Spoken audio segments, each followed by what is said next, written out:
নতুন বউ মিতালি বিয়ের পর শ্বশুর বাড়িতে পা রেখেই বুঝে গেল, এই বাড়ির আসল নিয়মকানুনের বইটা কোনো আলমারিতে নেই, কোনো তাকেও না। সে বইটা দিব্যি মোটা, ভারী হয়ে বসে আছে শাশুড়ি মায়ের মাথার ভেতর। বাড়িতে ঢোকার প্রথম দিনই সেই বইয়ের ভূমিকা অংশ শুরু হয়ে যায়। মিতালি দরজায় পা রাখতেই শাশুড়ি মায়ের চোখ একবার মাথা থেকে পা পর্যন্ত ঘুরে এলো। কিছু না বললেও চোখের ভাষায় পরিষ্কার লেখা, নতুন বউ হয়েছিস ঠিকই, কিন্তু এখানকার নিয়ম শিখে নিতে হবে। সকালের রান্নাঘর, চারদিক এখনো ঠিকমতো জেগে ওঠেনি। জানালার ফাঁক দিয়ে কাঁচা রোদের আলো ঢুকে চুলার পাশে এসে থেমেছে। মিতালি চুপচাপ শাড়ির আঁচল গুছিয়ে নেয়, আলতো করে চুলায় হাঁড়ি বসায়। চুলার আগুনটা যেন তার বুকের ভেতরের ধুকপুকানির মতোই ধীরে, নিয়ন্ত্রিত। রান্নাঘরে থালাবাটি ছোঁয়ার শব্দ ছাড়া আর কিছু নেই। মিতালি জানে, এই নীরবতা বেশিক্ষণ থাকে না। হঠাৎই পেছন থেকে ভেসে আসে শাশুড়ির গম্ভীর গলা। সে গলায় কোনো রাগ নেই, আবার মায়াও নেই, আছে কেবল বহু বছরের অভ্যস্ত শাসনের ভার। এই বু, তেলটা বেশি দিচ্ছ না তো? আমার ছেলে তেল খেলেই গলা ধরে যায়, জানো না? আজকালকার মেয়েরা রান্না শেখে কোথায় বলো তো, শুধু সাজগোজ আর ফোন টিপাটিপি। না মা, মাপ করেই দিয়েছি। কাল রাতেই তেলটা মেপে আলাদা করে রেখেছিলাম মা, একটু বেশি হলে আমি নিজেই কমিয়ে নিতাম। আপনি যেভাবে বলেছিলেন মা, সেইভাবেই করেছি। তোমরা নতুন বুড়া এসব বোঝো না। তিনি হাড়ির ওপর ঝুঁকে তাকিয়ে বলেন, আমিই তো ওকে বড় করেছি। কোন খাবারে কি হয়, কোনটা খেলেই কি সমস্যা, সব আমার নখদর্পণে। ছোটবেলা থেকে এই সমস্যা। এক ফোঁটা তেল বেশি হলেই শুরু হয় কাশি, রাতে ঘুম আসে না, সকালে উঠে মুখ ভার ভার।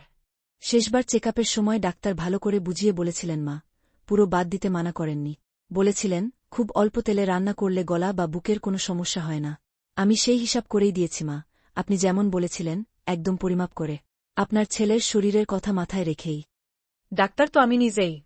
তোর জন্মের আগ থেকেই এই সংসার চালাচ্ছি। এই রান্নাঘর, এই চুলা, সব আমার হাতের চেনা। আমার হাতের রান্না খেয়ে মানুষ বড় হয়েছে, শুধু মানুষ না, সংসার দাঁড়িয়েছে, ছেলে মানুষ হয়েছে, নামডাক হয়েছে। মিতালি আর কিছু বলে না।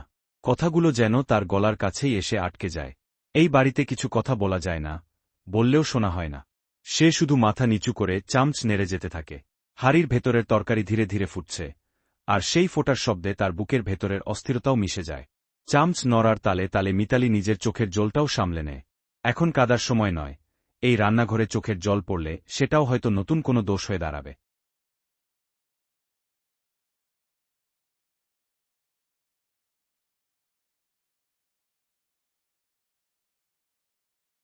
এটা ডাল না ঝোল? আমি তো বলেছিলাম দুপুরে ডাল একটু ঘন হতে হয়। এভাবে পাতলা ডাল খেলে পেট ভরে নাকি, না খেয়ে উঠে যেতে হয়। নতুন বউ বলে কি সব ছাড়, একটা কাজও ঠিকঠাক হবে না? সকালে রান্নাঘরে, আপনি নিজেই বলেছিলেন মা, দুপুরে ডালটা যেন হালকা হয়। আমি তাই একটু পাতলাই করেছি, ভাবলাম, আপনারই কথা মেনে চলছি। আমার কথা আমি ভুলে যাই নাকি? নাকি এখন নতুন বুড়া বড়দের ঘাড়ে কথা চাপাতে শিখেছে? আমি যা বলি মনে রেখেই বলি, অকারণে কথা বলি না। ভুল হলে নিজেটা স্বীকার করতে শিখু বউ। আমার নামে চাপানো বন্ধ করো। ঘরে হঠাৎ নিস্তব্ধতা নেমে আসে, যেন কেউ শব্দের সুইচটা একেবারে বন্ধ করে দিয়েছে। শ্বশুর চুপচাপ বসে থাকেন, ভাতের থালার দিকে তাকিয়েও যেন কিছু দেখেন না।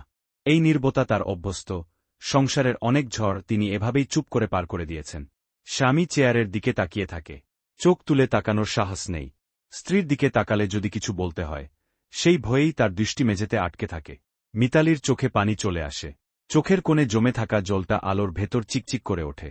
কিন্তু সে কাঁদে না। সে জানে, এই বাড়িতে কান্নারও একটা নিয়ম আছে।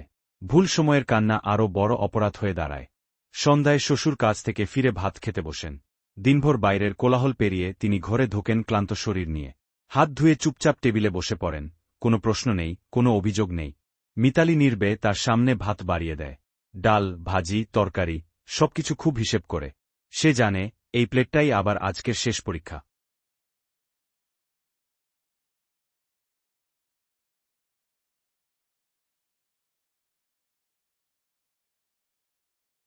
ওহ, আজ ডালটা কিন্তু বেশ ভালো হয়েছে।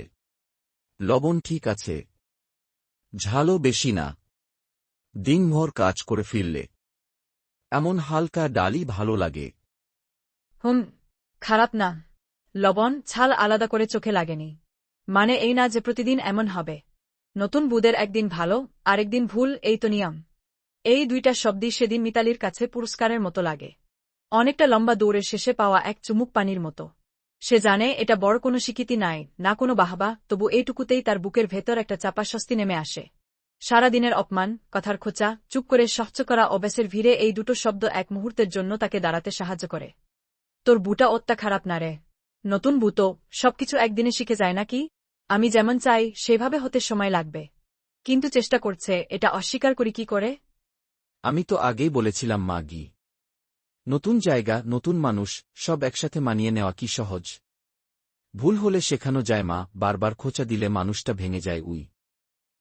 তুই আবার শুরু করলি? বুয়ের পক্ষ নেওয়া এত সহজ, কিন্তু সংসার চালানো কি একটাই সহজ ভেবেছিস? মা হয়ে আমি যা বলছি সেটাই আগে শোন। এখানে যুক্তি নয়, নিয়মই শেষ কথা।